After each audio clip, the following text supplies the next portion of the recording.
हरे कृष्णा। श्रीमद् भगवद गीता यथारूप की जय।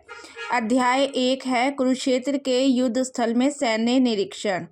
श्लोक संख्या 2। संजय उवाच दृष्ट्वा तु पांडवानीकं व्यूढ़ं दुर्योधनस्तदा आचार्य मुपुसंगमे राजा वचनं ब्रवीता। इससे पहले मैं गीता 3 बार पढ़ चुकी हूँ, ये मैं गीता चौथी बार पढ़ रही हूँ। तो मैंने सोचा मैं एक एक श्लोक आप सबके साथ पढ़ूँगी, इससे मुझे भी और ज़्यादा समझ में आएगा और आप लोगों को भी समझ में आएगा। संजय ने कहा, हे राजन, पांडु पुत्रों द्वारा सेना की व्यूह रचना देखकर राजा दुर्योधन अपने गुरु के पास गया और उसने ये शब्द कहे। तो संजय आपको बताया था मैंने, धृतराष्ट्र का मंत्री था और वो कह रहा है पांडु पुत्रों द्वारा सेना की व्यूह रचना देखकर, पांडु पुत्रों द्वारा जो सेना की व्यूह रचना करी गई थी उसे देखकर जो राजा दुर्योधन था सेना को देखकर अपने गुरु के पास गया और उसने ये शब्द कहे। इसके तात्पर्य में बता रहे हैं, धृतराष्ट्र जन्म से अंधा था। धृतराष्ट्र जन्म से अंधा था। दुर्भाग्यवश वह आध्यात्मिक दृष्टि से भी वंचित था। वह यह जानता था कि उसी के समान उसके पुत्र भी धर्म के मामले में अंधे हैं।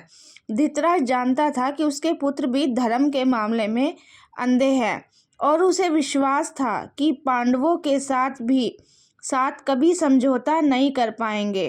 पांडवों के साथ कभी समझौता नहीं कर पाएंगे क्योंकि पांचों पांडव जन्म से ही पवित्र थे।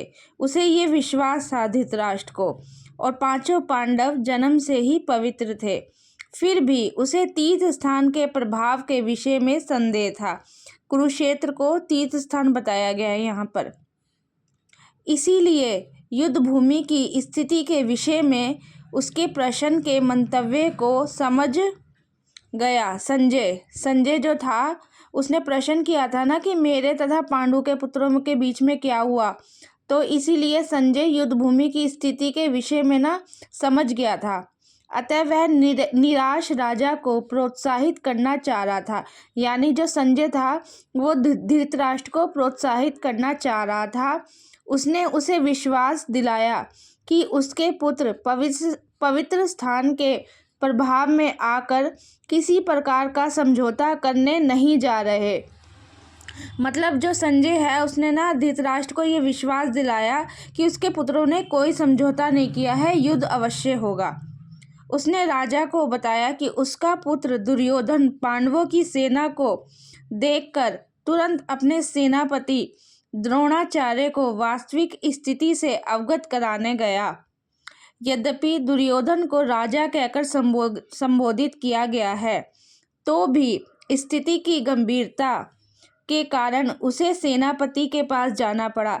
जब दुर्योधन ने पांडवों की सेना देखी, मतलब सेना की व्यूह रचना देखी, कौन कौन लड़ने आया है, तो वो तुरंत अपने गुरु के पास गया और उनके नाम गिनाने लग गया। आगे श्लोकों में है, तो भी स्थिति की गंभीरता के कारण उसे सेनापति के पास जाना पड़ा। अतएव दुर्योधन राजनीतिक बनने के लिए सर्वथा उपयुक्त था, किंतु जब उसने पांडवों की व्यूह रचना देखी तो उसका यह कूटनीतिक व्यवहार उसके भय को छिपा ना सका। मतलब पांडवों की व्यूह रचना देखकर ही ना दुर्योधन डर गया था। तो ये मैंने दूसरा श्लोक पढ़ा है, इसका पूरा तात्पर्य पढ़ा है। ऐसे ही हम रोज एक एक श्लोक पढ़ेंगे और उसका तात्पर्य पढ़ेंगे, इसे समझने का भी प्रयास करेंगे। इससे मेरा भी कल्याण है और आपका भी कल्याण है। हरे कृष्णा।